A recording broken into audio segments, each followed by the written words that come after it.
Good day, all. How y'all doing?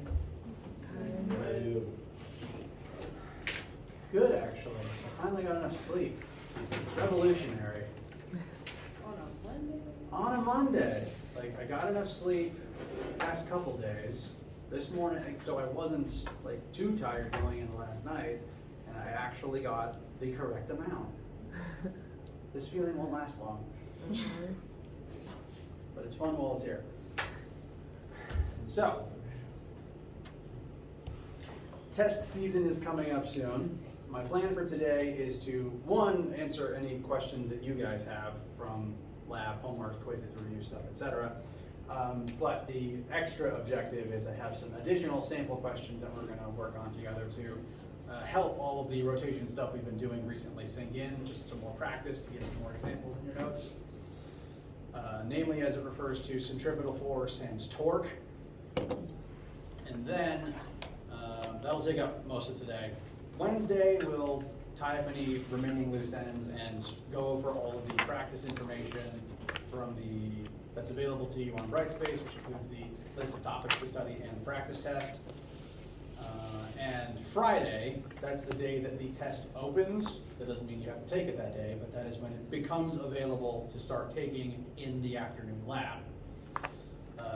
Lecture on Friday is again test review stuff. So if you have questions, if you've been working on like the practice test or the homeworks or quizzes, we can talk about those in class, make sure everyone who is comfortable with them either before the weekend or before some people take it in lab that afternoon. You do not have to take it in lab that afternoon if you have Friday lab. If you just want more time to study, that's okay. You can attend either of the Monday or Wednesday sections in the following week. I would just like an email ahead of time from you saying that so that I can keep my head count tallies in order. How far in advance do you want that email? Now would be great, but anytime is fine. Technically, anytime is fine. The sooner I know, the better. Yeah, just go into work late. I mean, if you don't know for certain which one you're going to come to, like if you're scheduled for Friday and you don't decide until 1:30 Friday afternoon that you're not going to take it, then that's a bit short term, but I can make it work. I think I'm going to try to take a Wednesday because I would test right before this on Monday. Okay, yeah, totally fair. I know a bunch of teachers are probably trying to get in tests before midterms go out, so I apologize for the timing, but there's a test halfway through the semester, and this is where halfway through the semester falls for everybody, so I'm sorry about that. Trying to make it as flexible as possible. So, today, rotation practice. Wednesday, test review stuff. Friday, more test review stuff if you have questions. I encourage you to bring questions, because if you don't bring anything to ask about, I'm going to start talking about Chapter 5, which isn't on the test. So, bring questions. Yes? Oh, okay.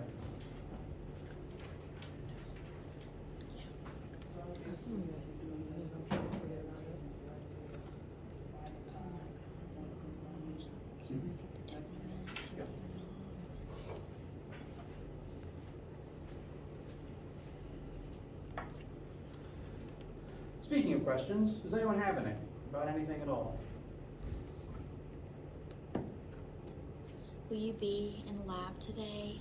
I will, yes, thank you for asking. As a reminder, there is no normal lab as of last week through to spring break. Because last week I gave you that take-home lab to be working on that is due this Friday. And in lieu of lab last week and in lieu of lab Monday and Wednesday today, I will be in the lab room helping anyone who does show up working on it or just asking questions about any other assignment. Yes? Will it just be during like the lab hours? Yes. So during normal lab hours, I'll be in the lab room helping whoever shows up. But doing so is completely optional because you guys know your schedules and you know how you study the best. But I'll be there if anyone wants to work on the lab in there or has study questions. That'll be true of both today and Wednesday lab period. Friday lab period is when the test starts. So if you show up, either be prepared to take it or prepared to sit quietly while everyone else takes it. Wait, so if we have our lab Monday and the test is going on, we still have to go to lab on Monday, or do we just show up? I probably just heard completely wrong. You're allowed. Just, for some reason, I like talking about the calendar when there's a calendar behind it, so one sec. So we don't have to show up if we're not taking the test. Correct, you do not. Okay. What I'm attempting to communicate is, today, the 27th, and Wednesday, March 1st, I'll be in lab for anyone who wants to show up for a study session, basically. If you have questions, if you're working on stuff, you can come work with whoever else is there and talk to me on anything at all. Doing so, again, is optional. Friday the 3rd is when the test starts. So Friday the 3rd, Monday the 6th, Wednesday the 8th. Those are the 3 days the test is happening. Ideally, you attend the day of the week you normally have lab, but you can shuffle that around as per your need. Just let me know about it. Lab those days is the test, so come to lab prepared to take it. Additional note, make sure you have a calculator that isn't your phone. Just want to make sure everyone has heard that from me at least once. Yes? What's like a reasonable time you'd say it would take? I write the test to take an hour. Like, just because it's a 3-hour time slot doesn't mean you're supposed to spend all of it. Right. The idea is just, we're saving you the trouble of having to rush in, take it in 50 minutes, and then rush to another class. So that's the motivation. It's written to take an hour, but you can take up to the full 3 hours as needed. That way, it's also flexible for people with academic accommodations. But yes, it's designed for an hour. At about an hour, that's the point where it's designed such that most students kind of hit the point where they try every question, maybe they just need to finish a few things up, but at that point, you've probably gone through everything and given it your best shot. So that's the stated goal of the amount of time. I'm rambling at this point. Happy Monday.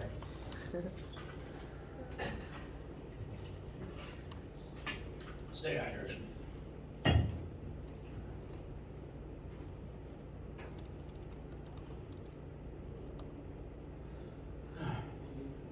Other questions or concerns about the test or any review stuff, homeworks, quizzes, etc.?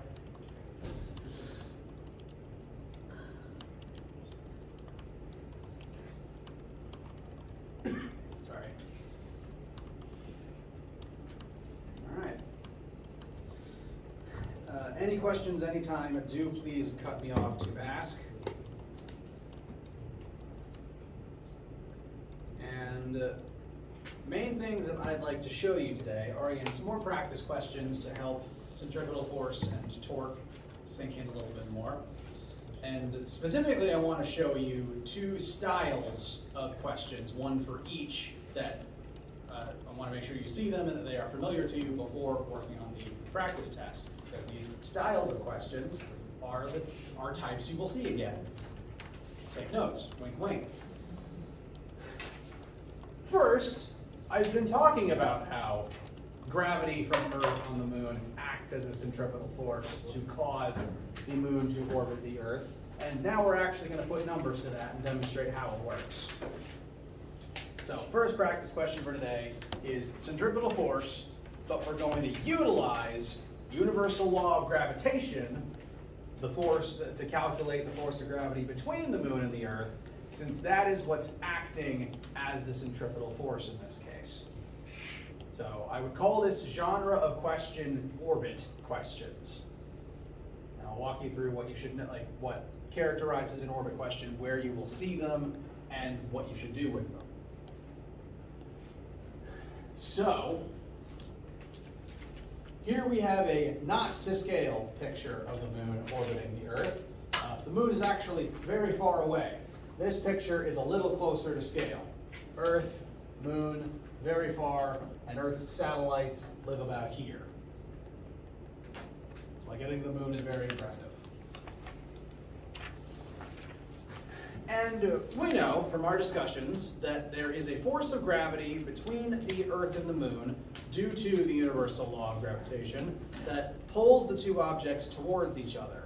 And the reason the moon orbits the Earth is because that force of gravity acts as a centripetal force.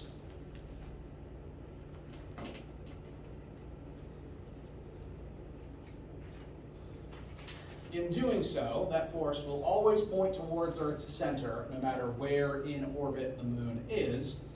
And it's always going to be constantly redirecting the moon's velocity so that it's always scooting around and missing the planet without getting any further away. So the moon orbits the Earth at a certain distance and with a certain velocity.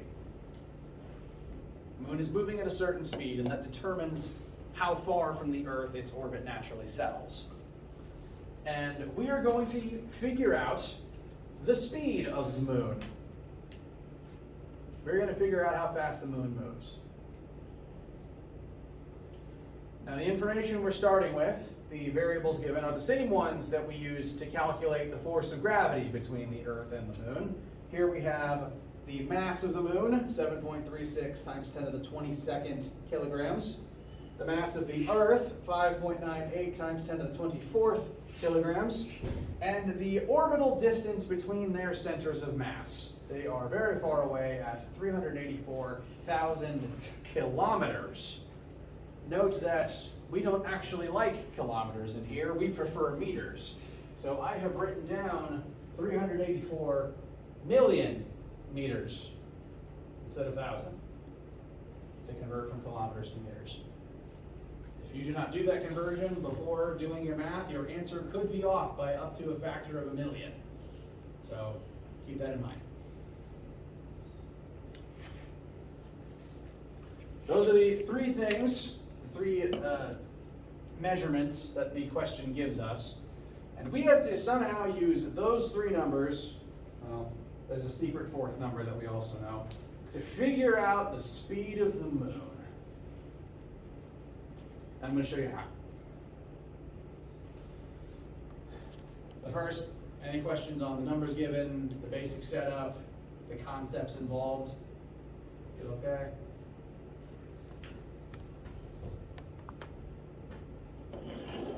All right. So, I've stated that what's happening here is the force of gravity between Earth and Moon is acting as a centripetal force. And in physics, we like to use formulas as a language. We like to turn formulas into paragraphs of explanation, and we like to turn paragraphs of explanation into formulas. So I'm taking that description, force of gravity is acting as a centripetal force, and I've turned that into a formula. Force of gravity equals centripetal force. So we're going to verify that the gravity is acting in this manner by setting the two equations for those things equal to one another. Because if the question ever says something is acting as a second thing, they're equal to each other, and you can use that in your math. So this is going to be our starting point. We know there's a centripetal force causing the moon to orbit. We know there's a force of gravity that is acting in that role, so we're going to set them equal to each other, plug in their respective formulas, and see what we can piece together from that. What is the formula for centripetal force?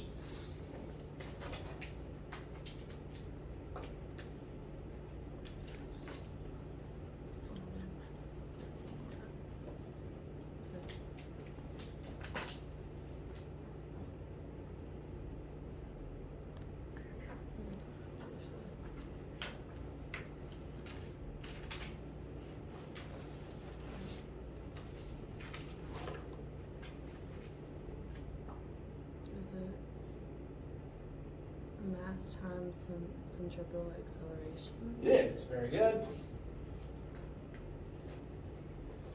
And then separately, what is the formula for universal law of gravitation? Since the moon is not on Earth's surface, we can't simply multiply the moon's mass times 9.8. We have to use the longer formula since they're further apart and the normal 9.8 g does not apply. Yes? Is it negative maximum x2 over Yes. Now, I'm glad you actually said that out loud, because in my previous class, someone pointed out that negative, which I forgot was on your formula sheet, because it's not actually supposed to be there. I believe when I was making that formula sheet and, repurposing, re-editing formula sheets that have been used at this school in the past, that purpose of that negative sign is meant to indicate this force points inward on both ends. Moon is pulled towards Earth, Earth is pulled towards Moon. That's, I think, the only reason that negative sign actually exists. However, I find actually including that for the math makes things not work great, because we're ultimately, in this question, going to end up taking the square root of this entire side of the equation. And the square root of a negative makes your calculator sad. So my professional advice is to actually, if you have a paper copy of that formula sheet, just draw a little line connecting that negative sign into the division sign to make it go away.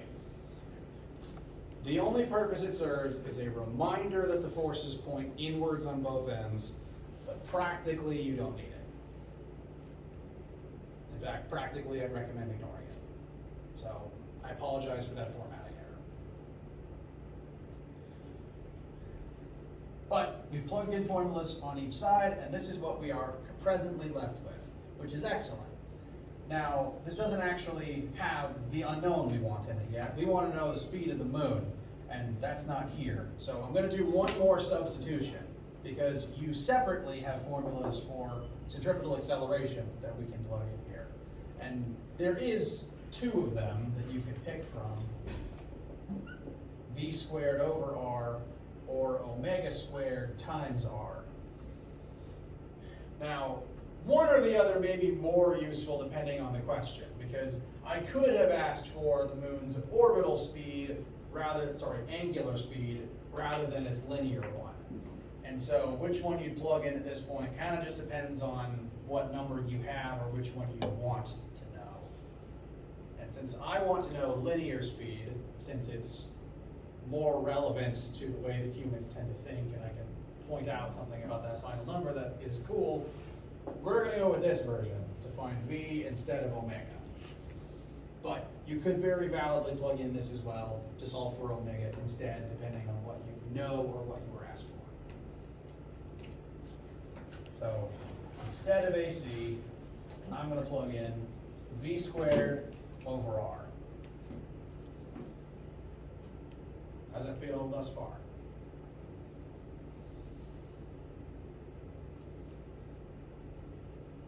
Okay.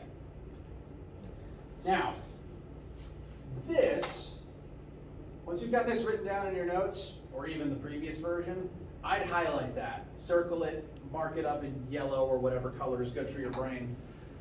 Because that, and also the first line that turns into it, is the basic premise of all orbit questions. Whenever a question is about the moon orbiting the Earth, or a satellite orbiting the Earth, or planet X orbiting sun Y, that's what's happening. The force of gravity between the two entities is acting as a centripetal force. And what you would then want to do is set those two concepts equal to each other to hopefully find whatever variable is missing. So keep that in mind there's a few orbit type questions in your homework and quiz.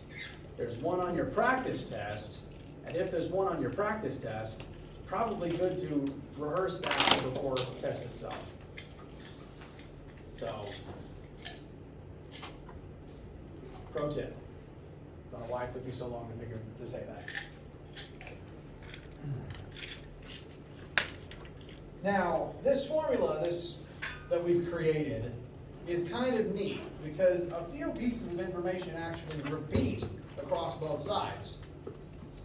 Both sides involve the masses of the two objects, and they reference the same orbital radius, the distance between the centers of the two objects. Because on the gravity side, the distance between their centers of mass is what causes the force of gravity, and on the centripetal force side, it's the distance from the center of the moon to the center of its orbit that affects its centripetal motion. And the center of its orbit would be the center of the Earth, because the center of the Earth is what's creating the gravity that the moon is using to orbit.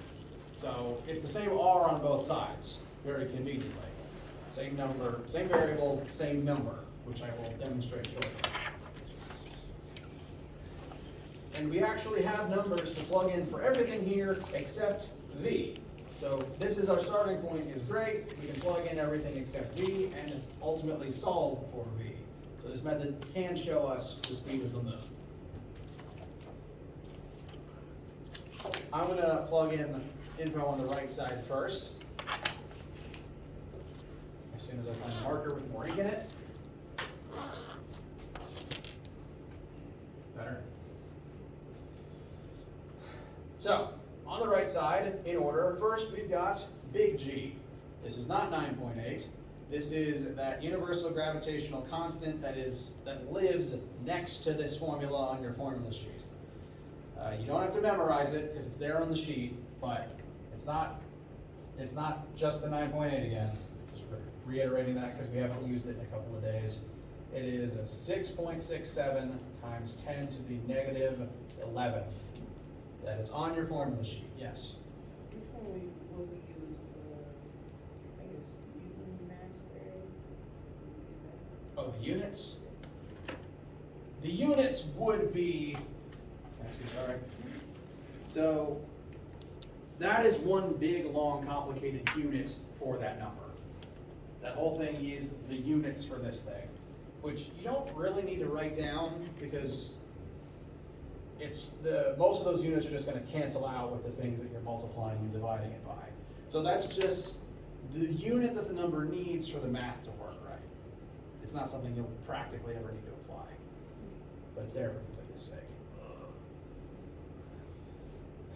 So, big G goes in first, followed by the two different masses of the two different objects multiplied together. Note, those are both separate masses multiplied together.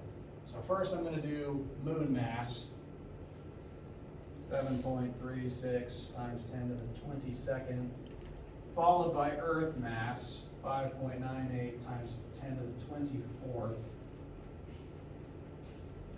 And then all of that is divided by orbital radius squared, which we've already converted to meters. So the denominator here is going to be 384 million, which you will then square. And it's important to do the conversion before you square the number, because if you plug in the wrong number and then square the wrong number, your answer is now exponentially wrong. But that's everything on the right side. And in fact, we have all the numbers needed to just calculate the force of gravity between the Earth and the Moon, which, depending on the question, may be useful. But that's everything on the right. So now we have the left. And I already said that the R here is the same. It's the same orbital radius on both sides, because they're both referring to the same thing, distance between the center of each object.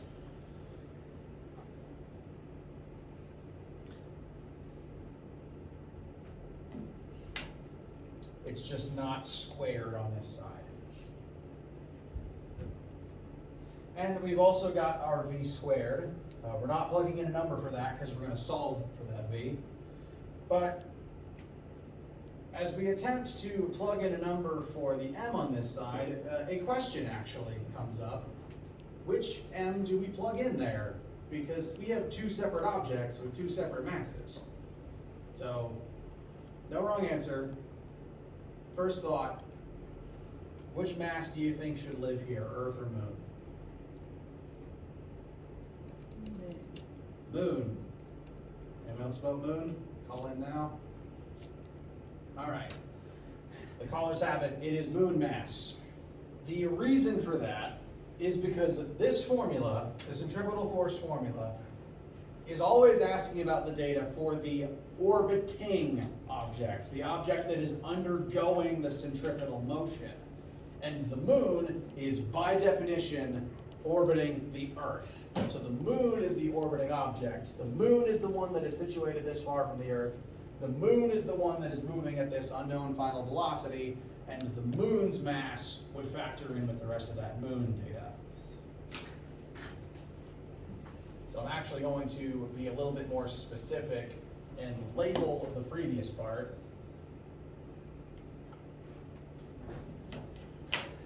And write in that number for moon mass.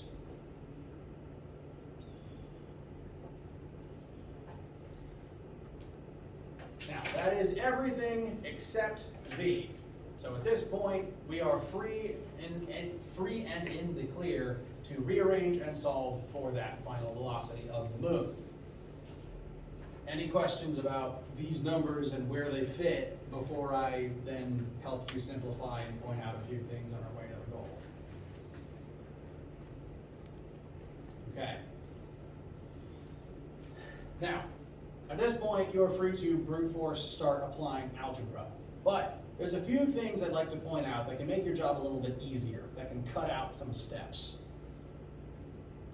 The way, when I look at this, I see an opportunity to cancel out several numbers between the two sides, which makes the whole cross-multiplying, cross-dividing thing a little bit easier.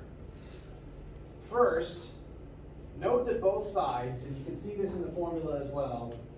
I'm actually going to rewrite this a little bit to make that clearer. Note that both sides are being divided by some factor of the same r. Both sides have the same number in their denominator. It's just one of the two sides has it squared. They're both in the denominator, meaning that if we were to undergo the multiplication process of sending this r, multiplying by this r on both sides to send it over to the numerator of the right side, doing so would cancel out this one and cancel out part of the squared on the other side.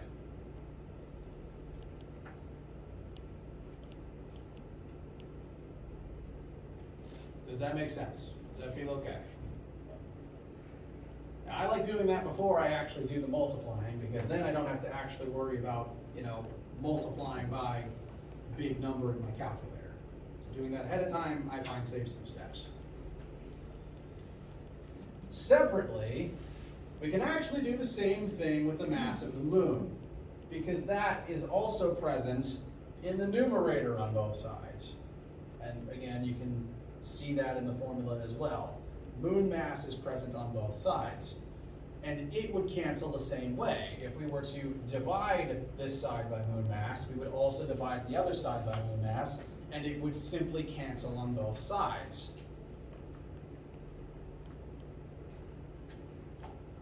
So, depending on your point of view, depending on how you like to do the math, you can actually just negate two of the three things on the left side and actually save yourself the trouble of having to actually multiply or divide both sides by a certain number. And conveniently, this particular time, that's eliminated everything on the left side except for v squared. So we actually don't have to save anything over after doing that.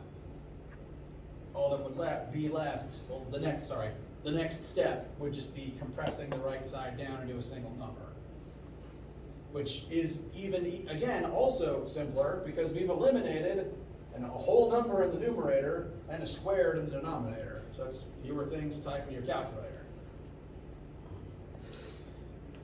This does mean something, because in physics we do like to put meaning to our math. One, it means that it's the same r on both sides, so yes, it would cancel in a few interesting ways. But two, the fact that the moon mass canceled out on both sides means that the mass of the moon doesn't actually matter for what we're looking for. The mass of the moon is irrelevant for determining the speed at which it orbits at its current distance from Earth. Likewise then, say, I'm going to make the moon a little bit bigger here in my picture. If, say, you, as an astronaut, were orbiting Earth at the same distance as the moon, so you are at the same radius away from the planet, whatever the final velocity we're about to find is, you would need to be moving at the same speed to orbit at that same radius, regardless of your mass being massively reduced compared to the moon's. Any object at that distance needs the same orbital speed to maintain its orbit correctly, regardless of its mass. Which means we could technically solve this if I never told you the mass of the moon. Keep that in mind in case a question on an upcoming practice test may or may not give you the mass of a certain meteor.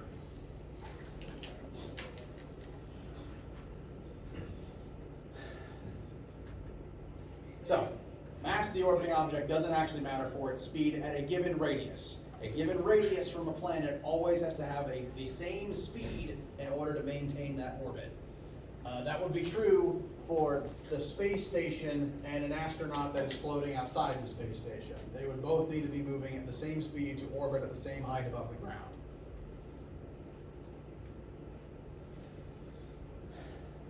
Now, as for the math, on the left, we've already canceled out everything except v squared. And on the right, we just need to compress everything that's left into a single number. And that should, please let me know if your math disagrees.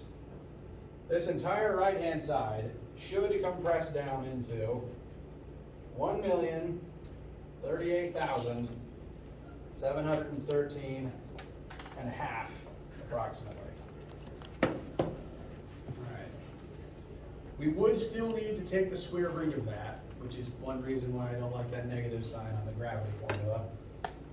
And that square root, if we do the square root of both sides, v should equal about 1,000 meters per second.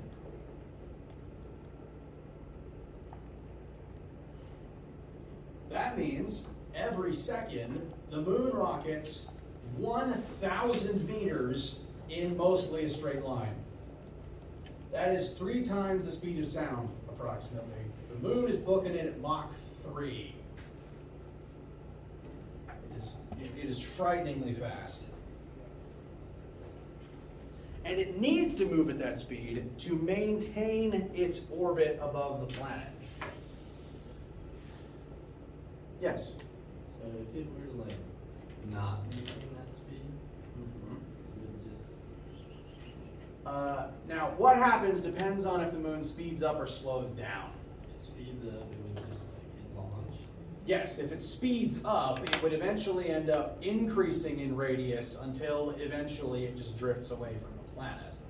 And if we look at the actual numbers here, if speed increases, R would have to increase with it for the same force of gravity.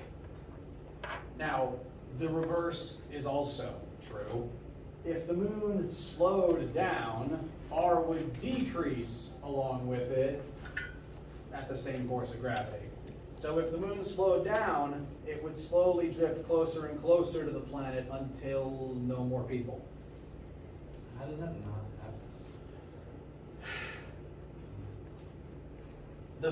It's helped by the fact that there's not really many things in space to slow you down.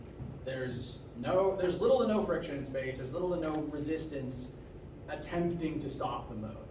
It's moving at roughly a constant velocity, and because of the way that inertia and momentum works, it wants to keep moving at the same speed conveniently for us. Now, it is possible that over time its orbit may decay. This would happen slowly, thankfully, but realistically it is probable that the moon will eventually slow down and slowly drift closer to Earth, which would cause problems even before it hit us, because then its gravity would keep getting stronger and the tides would get very chaotic. Besides the fact that you'd eventually start to notice that you were lighter when the moon was above you and heavier when the moon was on the other side of the planet. And then eventually it would hit the Earth. Now, that's not scheduled to happen for like millennia, possible millions of years. But hypothetically, hopefully, if technology gets good enough, we could actually strap rockets to the moon and, keep it in place.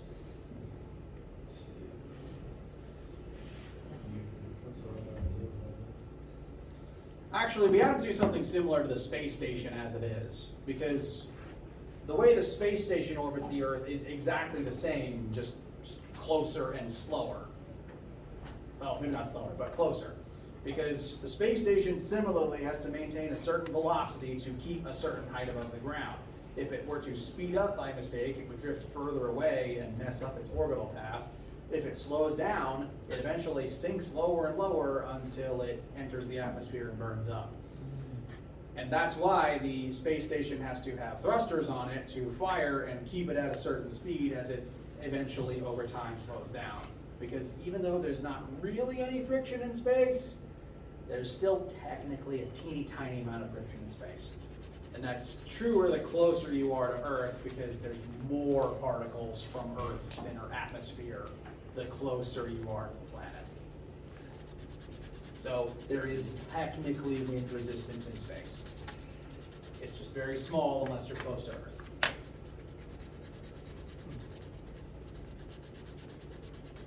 So, main things to take away from this one are the interplay between centripetal force and the universal law of gravitation, specifically highlighting these two lines to make sure you come back to them in your notes. And the fact that for orbiting objects, regardless of their mass, they have to maintain a certain speed to maintain a certain orbital radius. Changing the speed, changes the radius, and then the dinosaurs die if the meteor hits Earth.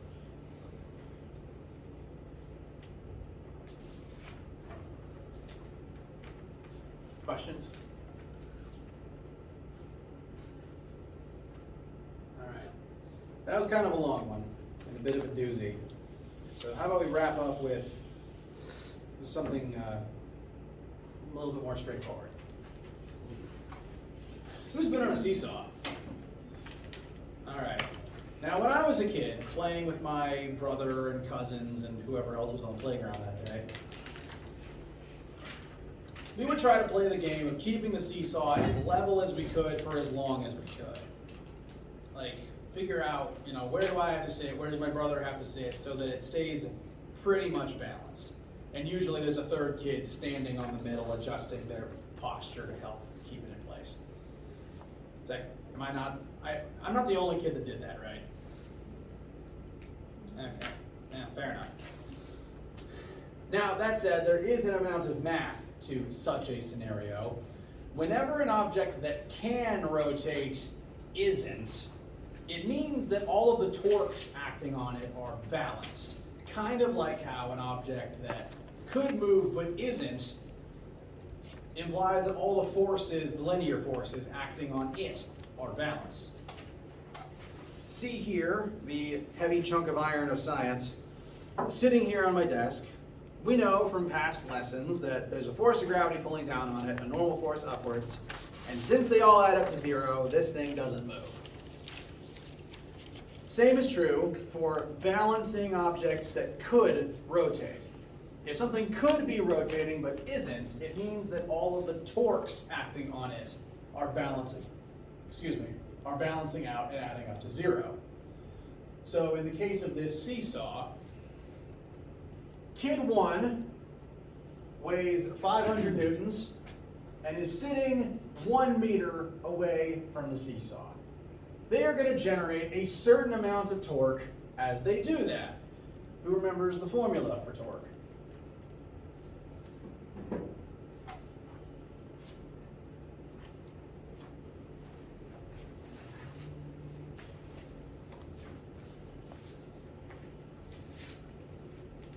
Radius times force. Correct. Excellent. So, this is the fulcrum of the seesaw. Kid 1 is sitting here 1 meter away from that fulcrum, and they have a certain weight downward, which is going to act as a force down on the seesaw. Since that force is a distance away from the fulcrum, this would cause the seesaw to rotate as the kid is exerting torque on the seesaw. Torque causes angular acceleration, like how linear force causes linear acceleration. So Kid 1 is going to generate a certain amount of torque in doing this. They're sitting 1 meter away, they weigh 500 newtons, they are generating 500 Newton meters of torque that will, if imbalanced, cause the seesaw to rotate counterclockwise.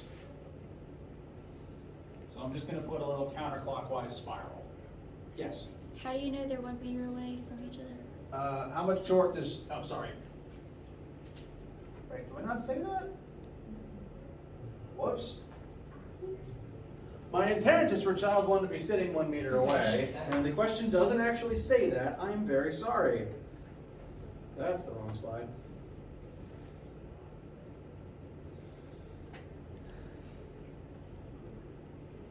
This is what happens when you think your examples are ready for the next day, and you in fact forgot to edit them. Exert on the seesaw if they sit 1 meter from the fulcrum. There. Thank you. Just didn't know how you got one. So, child 1 weighs 500 newtons. They're sitting 1 meter from the fulcrum. So they generate 500 Newton meters of torque.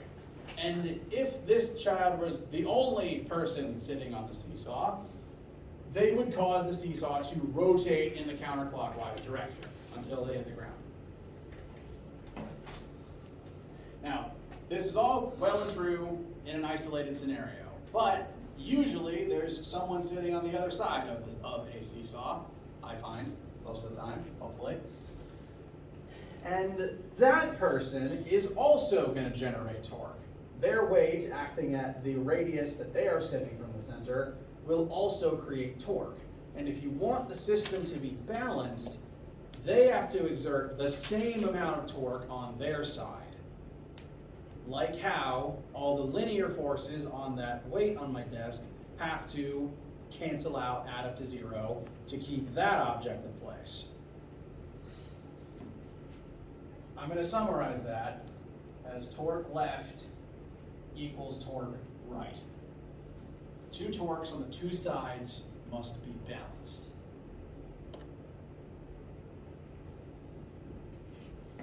Which means, in order for this seesaw to level out correctly, child 2 also has to produce 500 Newton meters of torque, just in the opposite direction.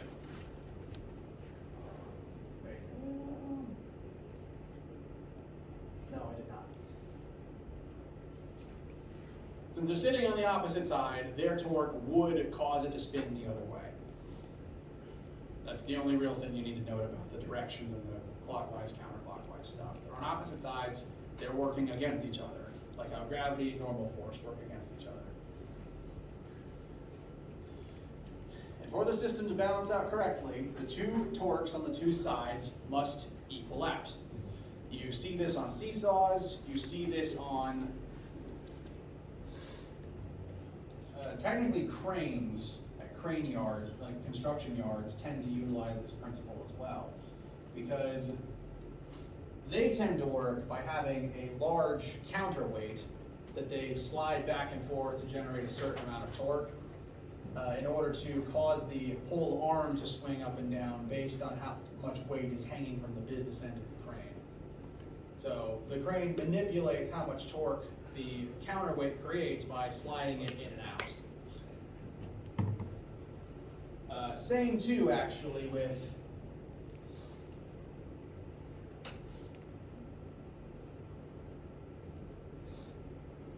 ye olde scales.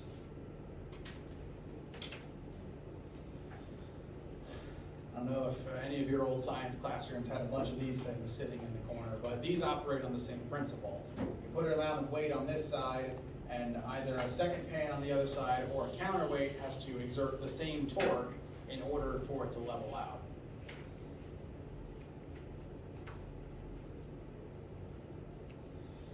So, kid number 2 on the right-hand side has to generate the same amount of torque.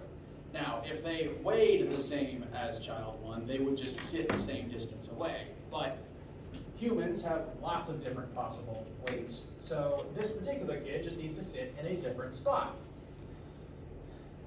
To generate the same amount of torque, they're going to need a different radius for the different amount of force that they generate. So they still need to exert the same amount of torque, but they just need to figure out where to sit so that they generate that amount. And we will find that they just have to sit a little bit closer to generate the required amount of torque if they weigh more than the other kid.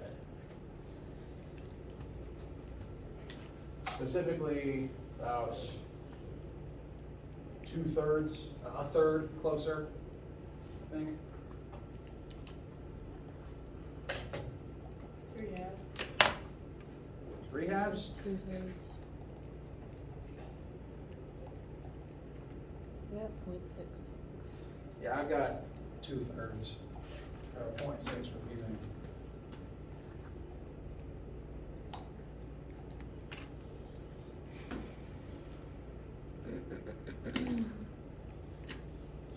So, kid 1 sits 1 meter away, generates this much torque.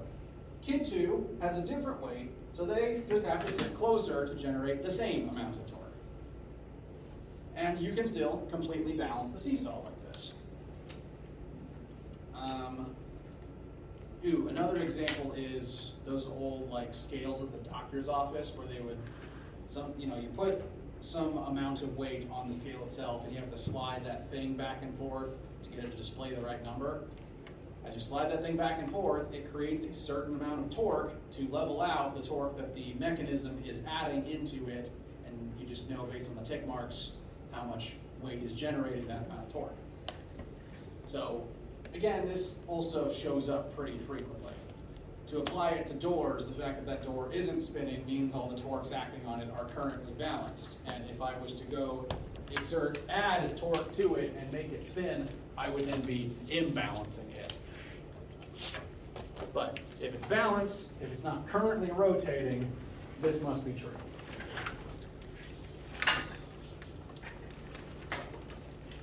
So that's all you would do for the first question? You just do 1 times 500? to get Correct. 500? Okay.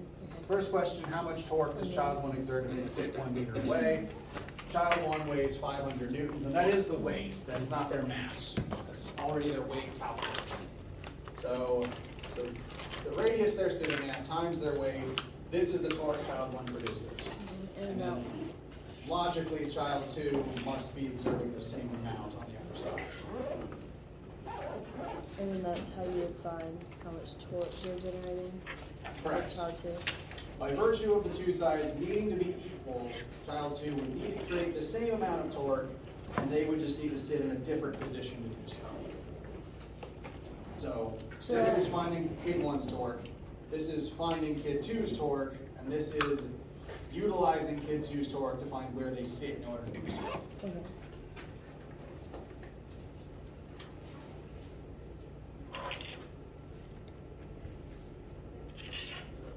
Oh, right on time. Questions thus far? All right. Wednesday, we'll work towards test prep, and let me know if you guys have any questions leading up till then. Have an excellent day.